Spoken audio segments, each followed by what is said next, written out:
Este mundo complicado te quiero contar. Este mundo está girando, girando sin parar. Hoy te vamos a invitar a que viajes con nosotros en algún lugar, en cualquier ciudad. Es la realidad internacional. El programa que le da la vuelta al mundo en un cafecito. Te lo vamos a contar. Turquía, digamos, es como el gran rival a vencer, por decirlo de alguna manera, desde la óptica kurda, en términos de narrativa de resistencia y demás. Siempre ellos se consideran enemigos de los turcos, sobre todo. Hay tres procesos para entender el rol más actual, quizá, de los kurdos. En primer lugar, la invasión estadounidense a Irak en el año 2003, después de lo que fue los atentados del 11 de septiembre de 2001. En ese momento había una simpatía de Occidente por los kurdos. Los kurdos siempre tuvieron una gran tradición democrática. Ellos consideran que la mejor forma de gobierno es un confederalismo democrático. Sí. Esa es su visión de la política, de la gobernanza. Me pareció súper interesante porque este confederalismo democrático, si mal no entendí, o sea, como que superaría la noción de Estado. Claro. Sino que tiene que ver con justamente una confederación como de etnias. Digo, vuelve a otras nociones que uno da por sentadas, pero que en realidad implican un silenciamiento de las minorías étnicas. Digo, yo pensaba, bueno, pero en Argentina eso no tendría lugar. Y después pienso, sí, tiene un montón de lugar. Claro. Como también lo hemos visto, bueno, está bien, Latinoamérica es particular, dado los procesos constitucionalistas que hubo, que reconocieron eso. Digo, en Chile lo estamos viviendo ahora. Pero bueno, sí me parecía como una idea muy creativa. Sí, y también teniendo en cuenta que el Kurdistán es una gran región y no es homogénea. Es decir, no es lo mismo un kurdo iraní, como por ejemplo nuestra invitada de hoy, que tiene raíces persas, digamos, y que quizá practica una rama del Islam distinta a un kurdo iraquí, a un kurdo sirio, a un kurdo turco, que es otra etnia completamente distinta. Entonces, digamos, las divisiones étnicas y religiosas sumados a los nacionalismos confluyen en un proceso en el cual a veces es muy complejo de comprender así a simple vista, ¿no? Bueno, en ese momento los kurdos colaboran con el derrocamiento de Saddam Hussein, con las tropas estadounidenses. Los kurdos ven en la invasión estadounidense a Irak un medio para lograr su independencia en Irak, es decir, para poder lograr la conformación de un Estado kurdo en Irak. La realidad es que no sucedió esto, es decir, recién en 2005 se firma, digamos, una orden por la cual la región del Kurdistán iraquí logra una autonomía oficial, es decir, gobiernan 3 gobernaciones de Irak, pero no son un Estado independiente. Llamaron un referéndum en el año 2017, al igual que los catalanes, fue el año de los referéndums ese, y no fue reconocido obviamente por Bagdad. Otro de los procesos muy importantes que tuvo lugar en este siglo fue la guerra civil siria. A partir del mal llamado proceso de la primavera árabe, en el año 2011, cuando en 2012 estalla la guerra civil siria, los kurdos sirios empiezan en un primer momento a apoyar a la oposición al gobierno de Bashar al-Assad, ¿no? Y en ese momento la oposición siria comienza a tener apoyo logístico, sobre todo de Turquía. Y ahí es cuando los kurdos se levantan de la mesa y dicen, bueno, si ustedes son amigos de Turquía, nosotros muchachos nos vamos a levantar y nos vamos a ir. Claro, de hecho, es como cuando uno estaba en la escuela, si vos te juntás con él. Claro, si te juntás con él, muy amigo nuestro, no sos, ¿no? Pensémoslo 2 veces. De hecho, en Estambul, en Turquía, es donde se conforma la conferencia que va a dar lugar al Consejo Nacional Sirio, que es la coalición de partidos opositores al gobierno de Bashar al-Assad. Y hay solamente 2 partidos kurdos cuando son decenas de partidos que representan a la nación kurda en Siria. Entonces, ahí hubo una ruptura, digamos, también con la oposición siria. El entendimiento tácito con al-Assad se completa con el tercer proceso que yo quería traer, que era el combate con el Estado Islámico. Claro. Recordemos, 2013-2014, plena Todos expansión. Hablábamos del Estado Islámico. Claro, del Estado Islámico, con un proceso de avance, digamos, de expansión del denominado califato del Estado Islámico. También sustentado en una estrategia de propaganda con respecto a decapitaciones en vivo, con yihadistas europeos convertidos al Islam. Había como toda una cosa novelesca alrededor del Estado Islámico. Invito a que cualquiera de los que nos están escuchando o viendo vea lo que sucedió en ese proceso, porque fue la verdad muy significativo y marca mucho la coyuntura actual de Medio Oriente. Y en ese sentido, cuando el califato de ISIS empieza a extenderse, las primeras posiciones que se atacan en Siria y en Irak son aldeas y enclaves kurdos. Entonces, a partir de ahí, la primera oposición, sobre todo en Irak, que luego de la invasión estadounidense queda como un estado desarmado, lo vemos incluso en Afganistán hoy, pero sus fuerzas armadas quedaron en una posición muy vulnerable, la real oposición militar al Estado Islámico en Irak fueron los kurdos. Fue estas unidades de protección popular que estaban muy bien organizadas, con un rol de la mujer muy importante. Hay muchas mujeres que combaten en la primera línea de combate, justamente, valga la redundancia, de los kurdos. Entonces, a partir de eso, digamos, como que también hubo un entendimiento con la coalición liderada por Estados Unidos y por Rusia para combatir al Estado Islámico. Entonces, vemos a los kurdos ocupando ciertos lugares donde la reivindicación de la independencia y del establecimiento de un territorio para la conformación del Estado-Nación se vio ya trastocada después de muchas décadas de no haberlo logrado, y llegamos en la actualidad a un momento en el cual la lucha fundamentalmente es para ganar mayores márgenes de autonomía, sobre todo en lo que es Turquía. Es decir, en Irak los kurdos gozan de una autonomía mayor que en otros países. Yo leía a Periodistán, por ejemplo, que es alguien muy conocido en las redes. Sí, Fernando Duclos. Fernando Duclos, que bueno, tiene una cuenta de Twitter e hizo un viaje muy interesante. Realmente lo recomendamos, porque creo que sirve para quitar muchos prejuicios sobre lo que es desde la geografía, o sea, digo, desde cuestiones más sencillas, por así decirlo, no tanto en lo político, pero que muestran una mirada de Medio Oriente muy diferente a la que se transmite por los medios hegemónicos. Sí, más desde lo cotidiano también, y tratando de comprender la dimensión humana, ¿no? De toda esa zona. Y lo que contaba Fernando un poco en el libro cuando habla de su visita a Kurdistán, que por ejemplo en el Kurdistán iraquí el pasaporte te lo piden las autoridades kurdas.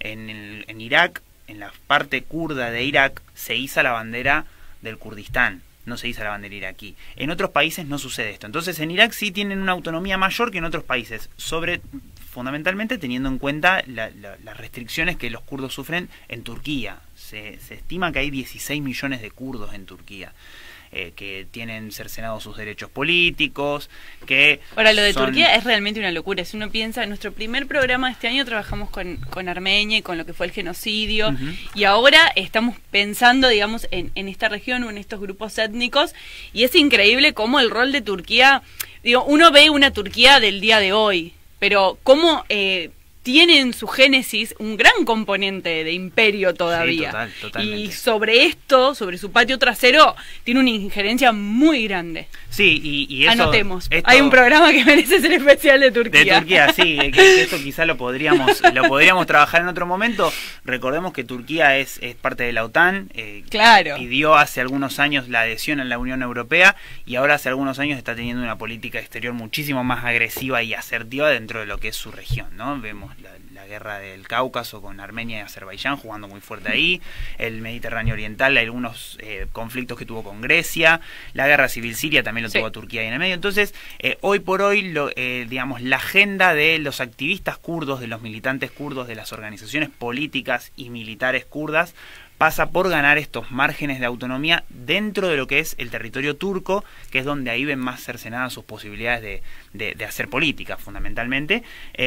Hubo un alto al fuego que se rompió en 2015, y hasta el día de hoy se estima que desde 2015 hasta acá hubo 5.500 muertes, digamos, que en su mayoría responden a militantes del Partido de los Trabajadores del Kurdistán, que se ven en este conflicto, digamos, que va fluctuando con las Fuerzas Armadas turcas. Más o menos ese es el panorama actual, digamos, de la región del Kurdistán, una región que empezó también a estar un poco más en agenda después de lo que fue esta semana y el tema de Afganistán y de la toma de poder de los talibanes, que ocupó todos los titulares de los diarios, y pensando, ¿no? Bueno, ¿qué significa esto en la reconfiguración de Medio Oriente? ¿Cómo se mueve el tablero después de que los talibanes otra vez vuelven al poder en Afganistán? Y bueno, me parecía que estaba bueno hacer un abuelo de pájaro, una presentación de lo que es la región del Kurdistán, sobre todo para que, bueno, ahora Mariam me corrijan lo que me equivoqué y bueno, vamos con todo, y nos arroje un poquito más de definición. Muchísimas gracias, Santiago, por tu columna del día de hoy, creo que fue muy esclarecedor. Muy bien, muchas gracias. Nosotros nos vamos a un corte muy muy breve y ya volvemos con una entrevista de lujo. No se pierdan Café Internacional. Este mundo complicado te quiero contar. Este mundo está girando, girando sin parar. Hoy te vamos a invitar a que viajes con nosotros en algún lugar, en cualquier ciudad. Es la realidad internacional. Te lo vamos a contar, te lo vamos a contar, te lo vamos a contar, te lo vamos a contar. Este mundo complicado te quiero contar. Este mundo está girando, girando sin parar. Volvemos ya al segundo bloque de Café Internacional. Para que sigan comentando, para que sigan estando bien vinculados con nosotros en esta virtualidad, para que nos puedan dejar sus comentarios, sus likes. Les voy a comentar nuevamente nuestras redes sociales. Nos pueden encontrar en Twitter, en Café Radio FM, en Instagram, Café Internacional, y en Facebook, Café Internacional CIEP. Por ahí nos pueden buscar, escribir, decir cosas lindas, las feas no, porque no estamos en esa. No, claro, no vamos a andar poniendo mensajes de odio, claro, por favor. Para recibir cosas feas. Claro, cosas lindas. Somos trabajadores, no estamos para las cosas feas. Así que bueno, esperamos ahí todos sus comentarios para que nos cuenten qué piensan del programa, para que vayan interviniendo y también hasta que nos sugieran temas. Sí, ¿no? Por supuesto, por supuesto. Bueno, vamos ahora ya a presentar a nuestra invitada del día de hoy. Como veníamos comentando, Mariam Fathi es periodista y activista por los derechos de la mujer en el Kurdistán iraní. Es refugiada kurda de Irán, actualmente viviendo en España, y milita en la asociación vasco-kurda Newros. ¿Estás por ahí, Mariam? ¿Cómo estás? Bienvenida. Hola, buenas tardes. Muy buenas tardes también para vos. Bueno, para comenzar un poquito, nos gustaría que nos cuentes cuáles pensás vos que son las principales características de este pueblo kurdo. Pues el pueblo kurdo es el pueblo más grande del mundo sin Estado en este momento. Fue dividido entre los imperios persas y imperios otomanos hace más de 500 años, después de una guerra muy dura. Luego, después de la Primera Guerra Mundial, cuando las potencias y colonialistas repartieron el Oriente Medio y pusieron el sistema de Estado-Nación, dividieron a Kurdistán entre 4 estados-naciones: Turquía, Irán, Siria y Irak. Hasta el día de hoy, en parte del Kurdistán de Irak hay una autonomía, que hace más de 30 años que hay un parlamento kurdo y hay un gobierno regional de Kurdistán. Y después de que empezó la guerra en Siria, a partir de 2010, los kurdos empezaron a poner en marcha su sistema de confederalismo democrático, que llevaban mucho tiempo estudiándolo y practicándolo en las zonas pequeñas, que en día de hoy es el autogobierno democrático del norte y este de Siria. En Turquía y Irán los kurdos todavía siguen bajo represión, genocidios, ejecuciones, y no tienen ningún derecho legítimo como un pueblo. También me gustaría que nos cuentes un poco cómo es vivir en primera persona este conflicto. ¿Cómo fue, digamos, tu infancia? ¿Cómo fue toda tu vida hasta que tuviste que abandonar tu país? Pues yo, como la mayoría de los kurdos, nacimos en guerra, vivimos bajo represión. Y en Irán, pues aún más difícil, porque es un estado autoritario, teocrático, ultra religiosa. y es un Estado que no respeta derechos de ningún pueblo, porque en Irán no solo viven el pueblo kurdo y persa, sino viven diferentes pueblos como árabe, azeríes, turcos, turkmanos, baluches, guilaques. Irán es un mosaico de naciones y etnias y religiones. Y ninguna de estas etnias, ninguna nación, ninguna religión que no sea persa, que no sea idioma farsi, no está permitido. La única religión que está permitido es la religión de Shiita Asna Ashari, que es lo que llevan los ayatullahs. Pues es vivir bajo este sistema. Esto no es vivir. Irán ya no solo para los kurdos, sino para las mujeres, los jóvenes, para toda la gente que vive en Irán y que quiere vivir en un sistema democrático, en una democracia. Irán es un cárcel grande para toda la gente que vive ahí. Y pues la gente que son activistas, que son familias políticas, que quieren luchar por sus derechos, sobre todo las mujeres, sufren mucho porque ninguna organización feminista, ninguna organización de mujeres, ningún partido político no está permitido. No solo partidos de las etnias y naciones, sino en parte persa también.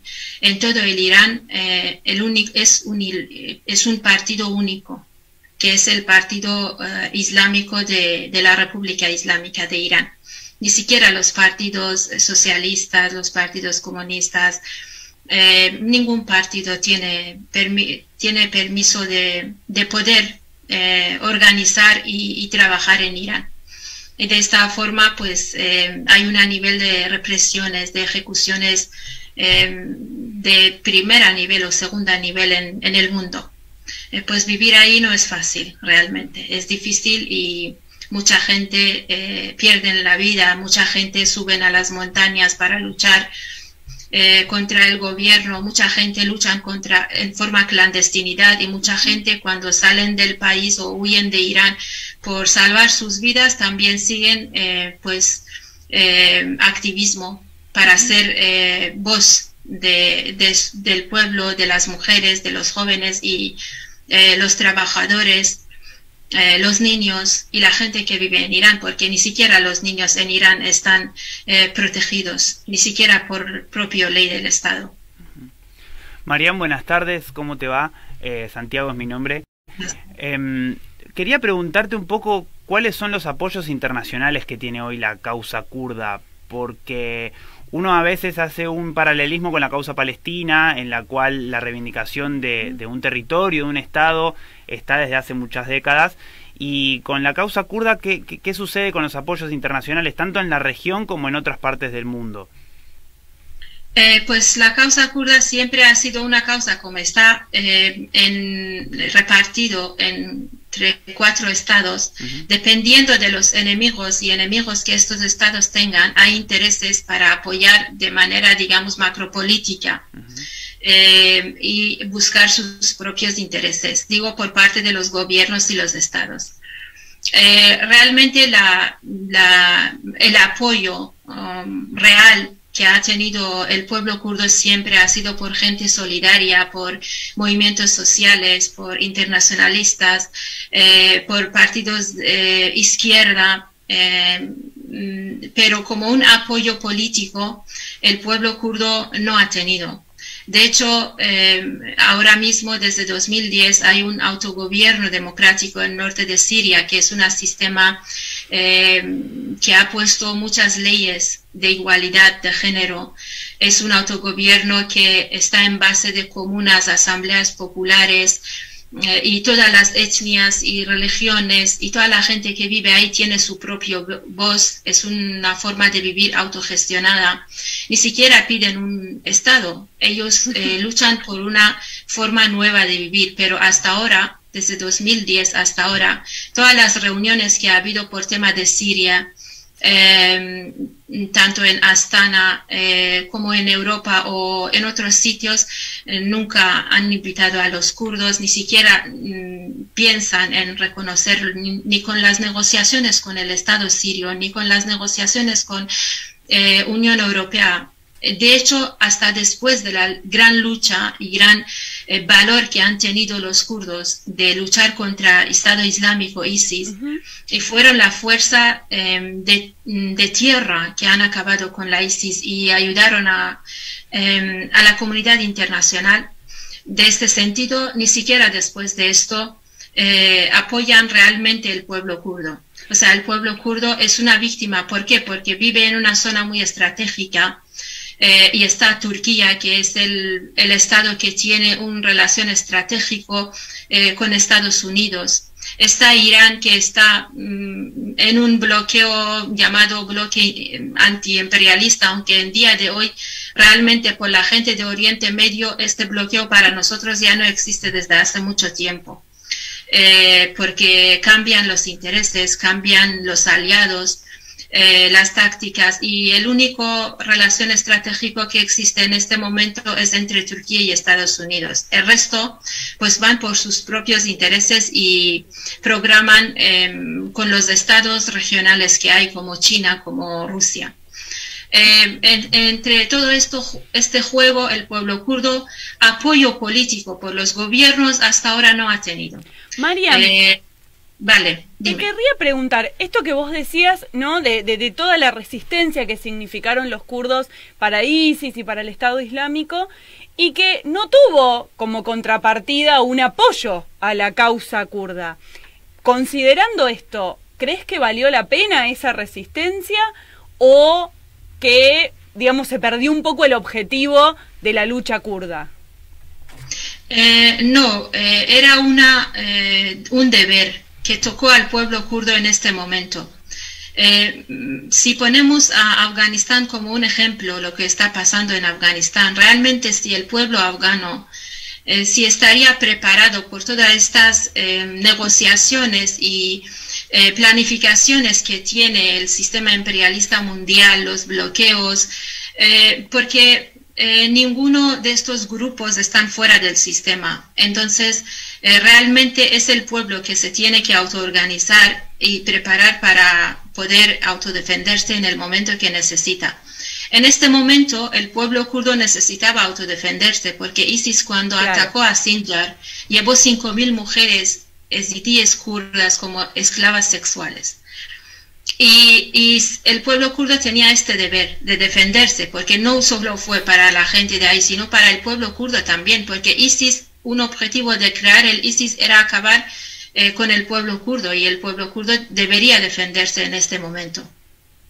También me gustaría preguntarte, cuando hablábamos de los apoyos, vos comentabas que había partidos de izquierda que también le daban el apoyo a los kurdos, pero en una nota que te hicieron hace un tiempo, digamos, ponías en cuestión cómo algunos partidos de, bueno, Venezuela o inclusive algunos partidos en Argentina identificados con la izquierda apoyaban a Irán. Y encontrabas ahí una contradicción. ¿Cómo ves eso hoy en día con respecto a los latinoamericanos? Yo creo que hay una crisis en el movimiento izquierda, no movimiento social izquierda, sino los gobiernos que en día de hoy representan la ideología del socialismo o de comunismo. ¿Por qué? Porque cuando el señor Maduro llama a Erdogan como su hermano, una persona que en este momento Erdogan es la cabeza del fascismo en Oriente Medio, y no solo contra los pueblos kurdos. Mirar lo que ha pasado con los armenios, lo que está pasando en Túnez, lo que está pasando en Egipto. Lo que está buscando el gobierno turco es volver al imperio otomano, porque el 2023 acaba el acuerdo de Lavazán, que es un acuerdo que después de Primera Guerra Mundial pusieron los Estados-naciones. Cumple 100 años en 2023. Y Erdogan, que ya este momento es el momento de repartir la riqueza después de las guerras que han creado durante estos años en Afganistán, en Irak, en Siria, y en objetivo en Irán lo tienen, pues quiere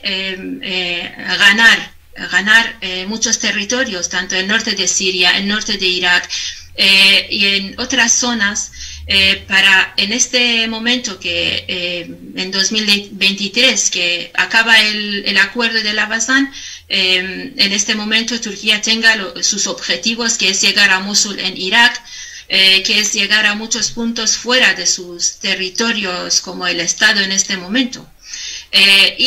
Los estados los gobiernos como gobierno de Venezuela, como Argentina, como algunos gobiernos en América Latina, pues por intereses que hay, por los bloqueos que han recibido, por daños económicos que han recibido, buscan aliados, buscan salvar problemas económicos en sus propios países. Y de esta manera, pues muchas veces llegan al punto que hasta traicionan su propio ideológico que tienen. Porque el socialismo es luchar para los pueblos, para igualdades, contra discriminaciones. Pero realmente lo que ellos están haciendo no es esto. Están apoyando a Irán, que cada día ejecuta a la gente.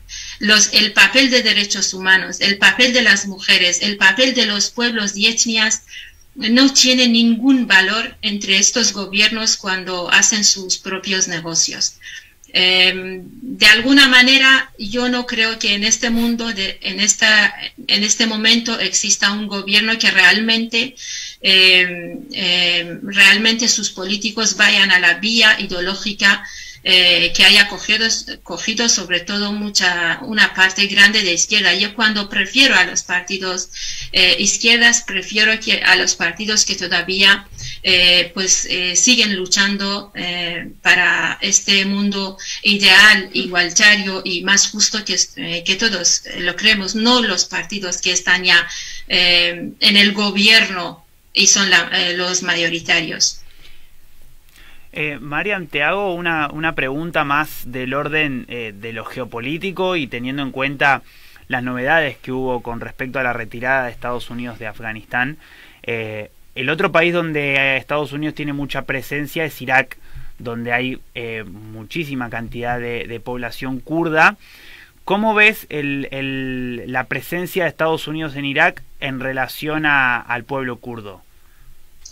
El Estados Unidos, donde no pide permiso para entrar, y nunca ni en Kurdistán de Irak ni en Kurdistán de Siria ha pedido permiso a los kurdos para entrar, como ha entrado en otros territorios, porque es un país, es la cabeza del imperialismo más salvaje hasta este momento en el mundo. Los kurdos de Irak, gobierno regional de Kurdistán de Irak, realmente en este momento yo no considero que sea un gobierno democrático. Porque ha entrado en muchos juegos de estos estados imperialistas y estados capitalistas. El gobierno regional de Kurdistán en día de hoy siguen bases americanos ahí, de hecho en este territorio en este momento hay más de 16 bases militares turcos. El gobierno regional de Kurdistán y sobre todo el partido que lleva la mayoría del parlamento, que es Partido Demócrata de Kurdistán de Irak, encabezado por la familia de Barzani, tiene acuerdos de 50 años para vender el petróleo a Turquía. Tiene acuerdos, la mayoría de las empresas que están en esta región, que son empresas de sacar petróleo, porque ahí está el petróleo del mundo, la mayor parte está en Oriente Medio y están en estas tierras. Y hay un gran negocio y hay mucho dinero. Y además de vender armas, todas estas guerras que ellos mismos se crean, venden armas y venden a estos gobiernos y roban la riqueza que tienen las tierras. Pero realmente para la gente no tienen nada. Ellos no traen la democracia. De hecho, traen aún más problema para los pueblos que están en Oriente Medio, sobre todo en Kurdistán. Con esto quiero decir que el Estados Unidos está ahí porque quiere estar ahí y va a abandonar a Kurdistán cuando les interese. No está ahí para defender a Kurdistán, sino está ahí para defender a sus propios intereses. Mariana, ahora me gustaría que nos cuentes un poco cómo es tu vida como refugiada en España, cómo fue ese tránsito que tengo entendido que fue muy complejo también para vos y para tu familia, y un poco digamos, pensando en lo que sucedió en Afganistán, en los refugiados que también se están pensando que van a llegar de allí, ¿cómo es ser refugiado en España hoy con un partido como Vox? Bueno, yo a España, para empezar, vivo en Euskal Herria, en otro pueblo que también está luchando por sus propios derechos.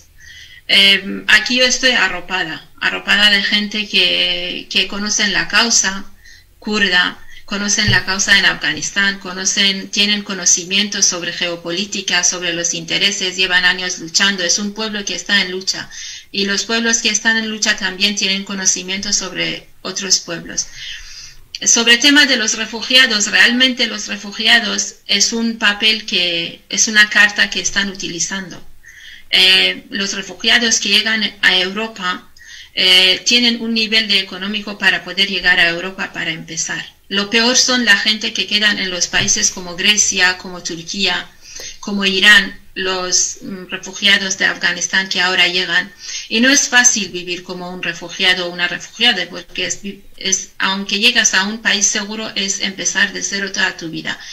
Ahora lo más preocupante son la situación de los refugiados, no de los refugiados que ya están en los países europeos, sino de los refugiados que están en Turquía, están en Irak, en Siria, en el norte de Siria, que son campos de refugiados de cientos, miles de personas que están, el autogobierno no está reconocido, está bajo amenaza de invasión del Estado turco, está un bloqueo económico, las fronteras están cerradas. En Irán los refugiados afganos sufren todo tipo de racismo, del fascismo, ¿no?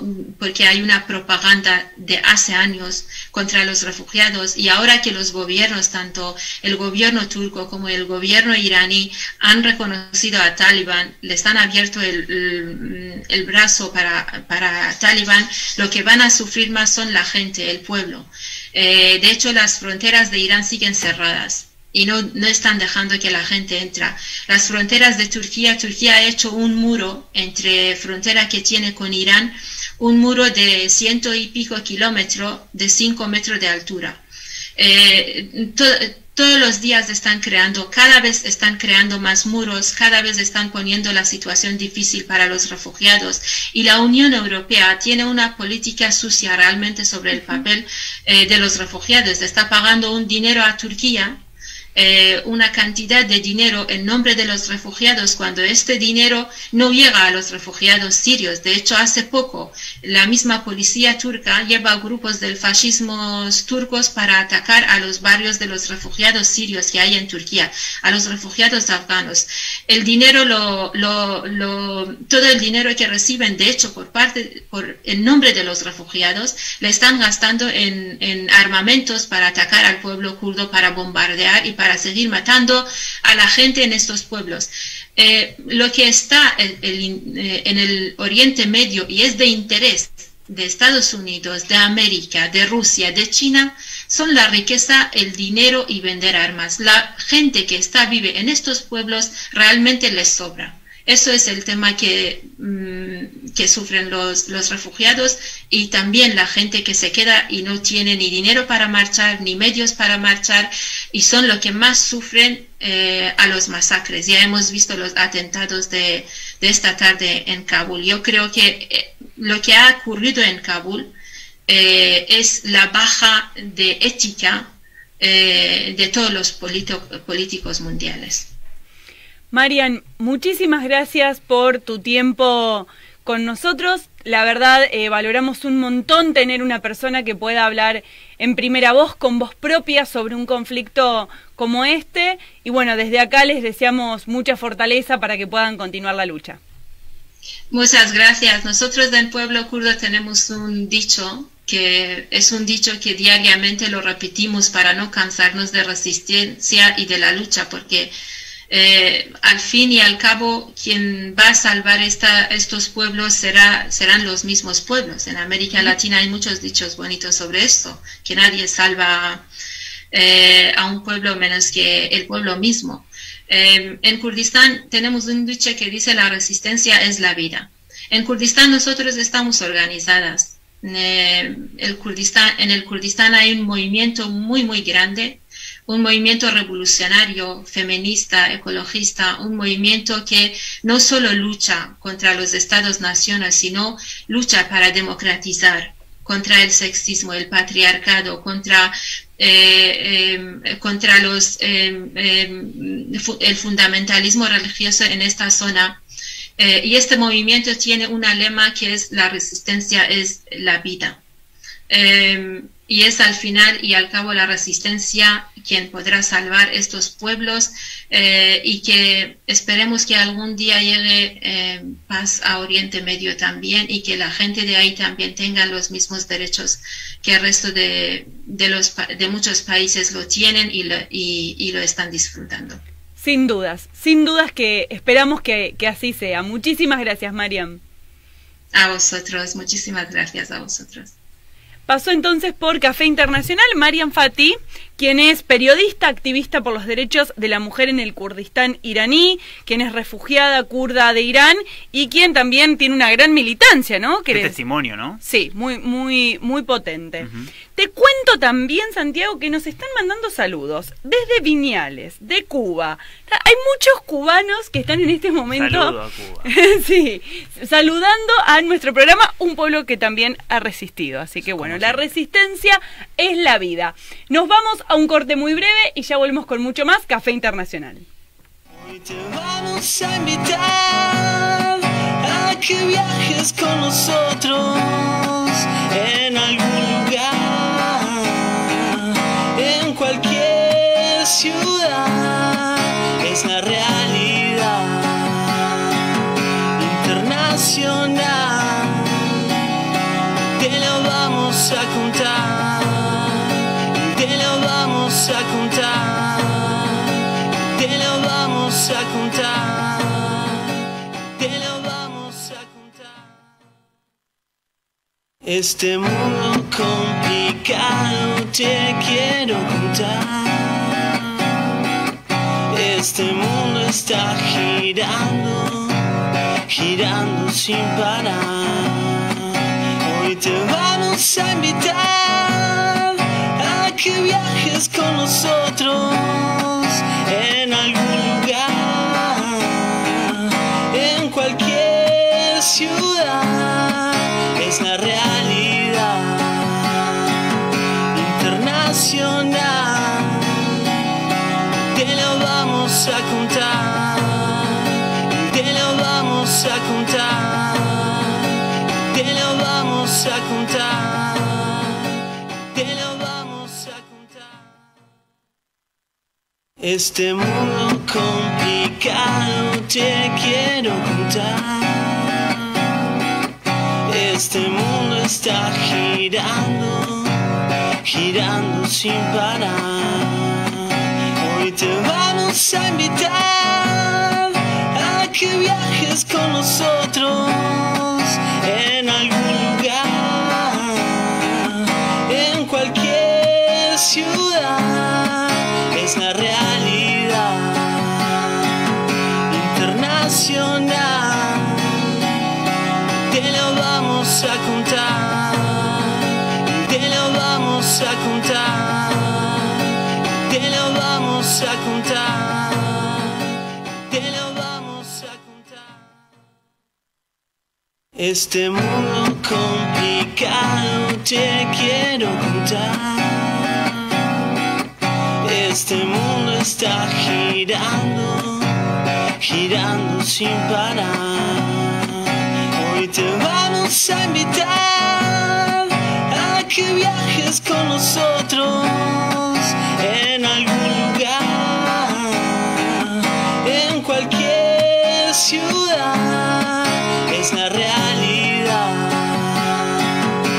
internacional, te lo vamos a contar, te lo vamos a contar, te lo vamos a contar, te lo vamos a contar.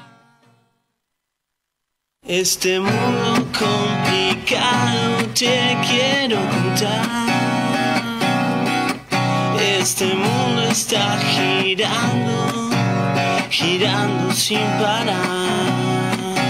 Hoy te vamos a invitar a que viajes con nosotros en algún lugar, en cualquier ciudad.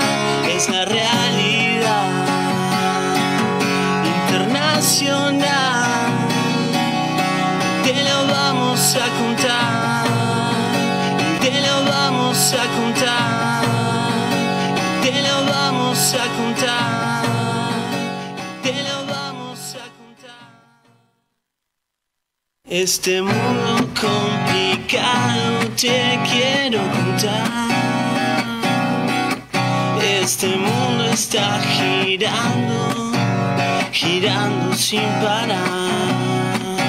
Hoy te vamos a invitar a que viajes con nosotros en algún lugar, en cualquier ciudad. Es la realidad internacional, te lo vamos a contar, te lo vamos a contar, te lo vamos a contar, te lo vamos a contar. Este mundo complicado te quiero contar. Este mundo está girando, girando sin parar. Hoy te vamos a invitar a que viajes con nosotros en algún lugar, en cualquier ciudad. Es la realidad internacional, te lo vamos a contar, te lo vamos a contar, te lo vamos a contar, te lo vamos a contar. Este mundo complicado te quiero contar. Este mundo está girando, girando sin parar. Hoy te vamos a invitar a que viajes con nosotros en algún lugar, en cualquier ciudad. Es la realidad internacional, te lo vamos a contar, te lo vamos a contar, te lo vamos a contar, te lo vamos a contar. Este mundo complicado te quiero contar. Este mundo está girando, girando sin parar. Hoy te vamos a invitar a que viajes con nosotros en algún lugar, en cualquier ciudad. Es la realidad internacional, te lo vamos a... Estamos ya en el último bloque de Café Internacional, un programa que nos movilizó mucho. Sí, la verdad que después del testimonio de Mariam tuvo... Uno piensa ya, viste, como que las preocupaciones de la vida de uno pasan a un segundo plano. Me cerró la verdulería antes de que esas cosas, sí. También tenemos cosas que nos van escribiendo nuestros oyentes. Julieta nos escribe: ciertamente que solo los pueblos podrán liberarse en base a la autodefensa. Bueno, tenemos oyentes muy combativos, me gusta ese espíritu de lucha y de no conformismo con la situación. Y tenemos una productora así también. Así que bueno, este es el programa que hacemos. Vamos ahora a nuestro tradicional mix de noticias que tenemos en comunicación telefónica a nuestra columnista Belén Carruba. ¿Qué tal, Belén? ¿Cómo estás? Hola, Victoria. Hola, Santiago. Buenas noches. Qué raro que es esta distancia. Se siente raro, pero bueno, escucharlos ahí es tenerlos un poquito más cerca. Sí, obviamente, obviamente. Bueno, Belu, contanos un poco qué sucedió en el mundo en esta semana. Bueno, visto que por ahí ya veníamos con algunas líneas en el programa más centradas en los clásicos temas que nos gustan tocar, de la región y bueno, un poco también de la cultura, vamos a darle un toque totalmente distinto, vamos a cambiar un poco la lupa y vamos a girar más a lo que son los grandes procesos que están llevando a cabo en regiones como la Unión Europea y en organismos financieros. Ponemos un poquito la concertación hoy, ¿no? Vamos a abrir el mix con lo que fue noticia hace 1 o 2 días, que fue la aprobación de los nuevos derechos especiales de giro que dio el Fondo Monetario Internacional para la reconversión de las economías post-pandemia, bueno, en realidad no post, durante esta pandemia que, bueno, pinta o aparenta ser bastante larga por el momento. Tenemos que recordar que ya había habido un desembolso el año pasado de los derechos de giro del Fondo Monetario, pero ahora se viene a sumar un nuevo préstamo de alrededor de 650.000 millones de dólares. Básicamente, la directora gerente, que es Kristalina Georgieva, fue muy alusiva cuando habló de que, bueno, hizo referencia a la vacuna, en realidad, que esto la idea es que sea justamente un fuerte pinchazo o una inyección de liquidez a los países en un contexto tan complejo como el que dejó la pandemia. Básicamente, la visión del organismo es suplementar las reservas de divisas a los países y reducir la dependencia de deuda externa o de la deuda doméstica cara con la que se financia, con la que nos financiamos mayoritariamente los países del sur, podríamos decir, los países menos desarrollados. Hay un dato de color que, bueno, dentro de los millones que se asignan, de esos 650.000 millones, aproximadamente un tercio va a los países emergentes, y de ese tercio Argentina recibe 4.334 millones. Es un dato importante, dado que, bueno, obviamente hemos visto cimbronazos en la economía doméstica argentina, y justamente ya dijo el comunicado, digamos, del Ejecutivo, que van a ser fondos destinados a la reconversión productiva y demás. Así que, bueno, por un lado, noticia dentro de todo para nuestro país.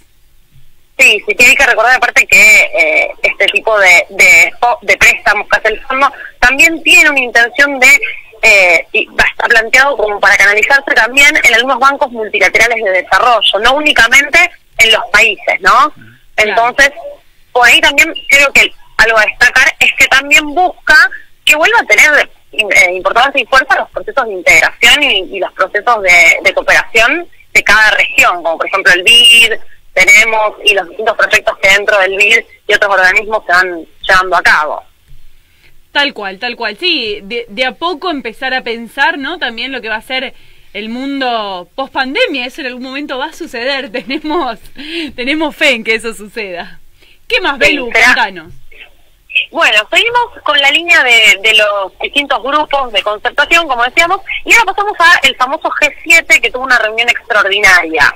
Vamos por ahí un poquito lo que habíamos hablado de Afganistán la semana pasada. Básicamente el llamado de Biden y de los 7 líderes fue en base a qué va a pasar con Afganistán y si el proceso va a continuar o va a frenarse.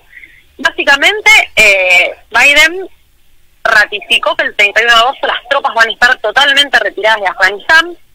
En realidad, Alemania, Reino Unido y Francia esperaban la extensión de la evacuación aérea y demás, pero bueno, Estados Unidos mantiene el plazo y acuerdan que en el caso de que haya algún tipo de complicación o demás, habrá algún plan de contingencia, pero eso es un caso extremo en realidad. Es más, hay que destacar que los talibanes como grupo al poder hicieron un llamado a que en la fecha estipulada se esperaba digamos, el retroceso final de las tropas, si no iban a tomar represalias. Sí, hay que ver ahora, ¿no? También cómo impacta los atentados en Kabul. Creo que ya había algunas bajas, ¿no es cierto? Hubo, creo que 2 bajas de soldados estadounidenses esta tarde hoy en Kabul con los atentados que hubo. Y eso va a ser, viste que aparte es muy sencillo a los norteamericanos ver una baja y ya tomar medidas drásticas. Así que digo, veremos cómo en estos próximos días, cómo estas últimas noticias tienen o no cabida en el desarrollo de la situación interna en Afganistán y de cómo Estados Unidos se comporte con el retiro de las tropas, ¿no es cierto? Sí, hay que ver qué posición. Recordemos que Biden está mostrándose bastante conciliador en algunos términos, no muy conciliador en otros. Yo creo que va a ser una de las cosas que define también de cara a los años que le quedan de su mandato, cómo va a actuar en escenarios inestables como un Afganistán o como otros escenarios que pueden surgir como Siria, Libia, Líbano mismo, ¿no? Son escenarios complejos que requieren respuestas en el momento. A la altura, claro. Exactamente, y esto de plazos preestipulados sin mucha revisión también ya este tipo de consecuencias, ¿no? Qué interesante, Belu, un comentario y obviamente también preguntarte, ¿no? Pero hubo como una vuelta del G7, ¿no? Al protagonismo, después de que en hace algunos años, sobre todo de la mano de las potencias emergentes que habían apuntalado procesos como el G20, dejando al G7 un poco en el pasado, ahora se ve una actividad del G7 un poco más asertiva, ¿no? Sí, yo creo igual, Santi, que justamente el retroceso que han tenido el G7 y otras cumbres de países desarrollados, por decirlo de alguna forma, vino también de la mano de los fuertes movimientos que hubo en contra, digamos, antisistémicos y demás. Claro. Y que tenemos que recordar que hoy en día ha bajado por contexto pandemia y situaciones como estas, Afganistán, que requieren una respuesta, han bajado también su violencia y han permitido que realmente el G7 es una mesa de potencias que están realmente presenciando lo que ocurre en Afganistán y que sea realmente necesario que potencias de esta calibre, que desempeñan un rol importante en la seguridad mundial, tomen decisiones al respecto, ¿no? Sin dudas. ¿Cuál es el último tema que tenemos para hoy, Belén? Bueno, y para ir cerrando nos vamos con picoteamos un poquito en la Unión Europea. No estuvimos hablando mucho, pero ya a principios del año se había empezado a formar un proyecto entre Angela Merkel y Putin, un proyecto alemán o germano-ruso, sobre lo que va a ser uno de los más importantes gasoductos subterráneos y submarinos, que es un gasoducto que va a pasar por debajo del mar Báltico. Obviamente que es una obra de infraestructura muy importante, pero más allá de lo que implica en costos, en economía y en geopolítica, el gran problema es que este famoso túnel o las famosas tuberías pasarían por territorio ucraniano. Tenemos que recordar que la crisis que está atravesando Ucrania con Rusia viene desde hace bastantes años, y ya hubo varios cruces entre ambos países al respecto de este gasoducto. Por lo que parece hasta el momento, Ucrania quedaría fuera del esquema, y tenemos que recordar que lo más importante de quedar fuera del esquema es la capacidad de tarifas reducidas de gas y de posibles cortes también de las tuberías que van puntualmente a Kiev y a Ucrania. Lo cual viene también, creo que venía también un poquito de la mano de lo que hablamos del G7, a poner de vuelta sobre la lupa las estrategias que tenemos actualmente, que más allá de lo que es la economía pura y dura de dólares o de euros o de petróleo, viene a mover otros bienes o otros recursos naturales que claramente muestran el poder de las grandes potencias, ¿no? Sí. Por decir algo, dentro de lo que fue la empresa estatal de energía ucraniana, claramente dice que no confía en que Rusia vaya a continuar transportando gas a través de Ucrania luego del 2024, que es cuando se puso un freno, digamos, a la relación bilateral en términos de exportación e importación de gas. Y bueno, obviamente esto nos recuerda a los famosos cortes de gas que sufrió Europa y demás.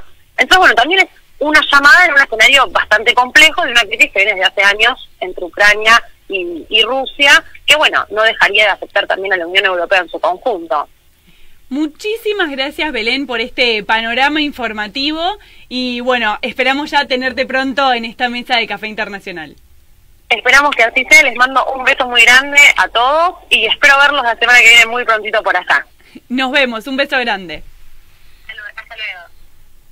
Qué tema, ¿no? El de la autonomía energética de Europa con les respecto... encanta a los rusos el invierno. Sí, es increíble, qué arma. Y sobre todo en el que les gusta el invierno, un este proyecto del gasoducto Nord Stream, que tiene como contrapartes a Alemania y a Rusia, se da en el contexto de la salida de Angela Merkel, ¿no? Como canciller alemana. El fin de la era. El fin de la era Merkel. Dentro de unos meses termina el mandato de la ahora canciller alemana después de 16 años. Ay, qué locura. Impensable, bueno, impensable. Pero todo reinado llega a su fin algún día. Bueno, un programa muy emotivo, me gustó mucho. ¿Tenemos alguna recomendación, vos sabés, de algún documental, algo que podamos ver sobre el Kurdistán? ¿Algo que podamos...? No, lo puedo proponer como para que lo vean en nuestras redes sociales en estos días, porque todavía no pude encontrar mucho. Sí encontré un material en Canal Encuentro, una de estas charlas que Ana Cacopardo ha hecho con distintas personalidades, y la que ha hecho con Norita Cortiñas. Norita Cortiñas, madre de Plaza de Mayo, línea fundadora. Me pongo de pie y la nombro a Norita. Norita estuvo en el Kurdistán, no solamente reuniéndose con las madres del dolor del Kurdistán, que son madres de combatientes kurdos allí en aquella región, sino que también le fue a dar el año pasado su apoyo a una diputada kurda de Turquía que estaba haciendo una huelga de hambre justamente para protestar por la puesta en libertad del fundador, ¿no?, del Partido de los Trabajadores del Kurdistán, este partido que nosotros nombramos en la columna, Abdullah Öcalan. Está preso en Turquía por reclusión perpetua desde el año 99. Esta diputada Leyla Guven ha hecho una huelga de hambre el año pasado y Norita Cortiñas estuvo allí haciéndole el aguante. Siempre que uno ahí también tiene la simpatía, ¿no?, a veces por estos movimientos, cuando ve que siempre Norita está del lado correcto, ¿no? Claro. Del lado de la mecha que tiene que estar. También queremos recomendar, para que puedan visitar y conocer, el trabajo fotoperiodístico de Virginia Benedetto, que es de acá de Rosario. Ella es fotoperiodista para La Capital y estuvo en la región. Hay fotos en internet de las que sacó ella y de cómo su ojo fue captando una realidad muy particular. Así que también recomendamos los trabajos de Virginia Benedetto. Hay mucho material para ver del Kurdistán y sobre todo de estas asociaciones que tienen como nombraba Mariam, ¿no?, siempre asociadas a movimientos sociales, a organizaciones que, bueno, se encuentran hermanadas en la lucha, ¿no?, con la gente. Sí, creo que además en ese sentido Café Internacional siempre fue un programa que puso el ojo, digamos, hablamos en su momento del Sahara Occidental cuando muy pocas personas lo mencionaban, hablamos de Armenia al principio del año y ahora estamos trabajando este tema del Kurdistán como para entender que las relaciones internacionales son cuestiones bien complejas y bien interesantes. A todos nuestros oyentes les mandamos un saludo muy muy grande. Esto fue Café Internacional, el programa que le da la vuelta al mundo en un cafecito. Nos vemos el jueves próximo. Complicado te quiero contar. Este mundo está girando, girando sin parar. Hoy te vamos a invitar a que viajes con nosotros en algún lugar, en cualquier ciudad. Es la realidad internacional. Te lo vamos a contar, te lo vamos a contar, te lo vamos a contar, te lo vamos a contar. Este mundo complicado te quiero contar.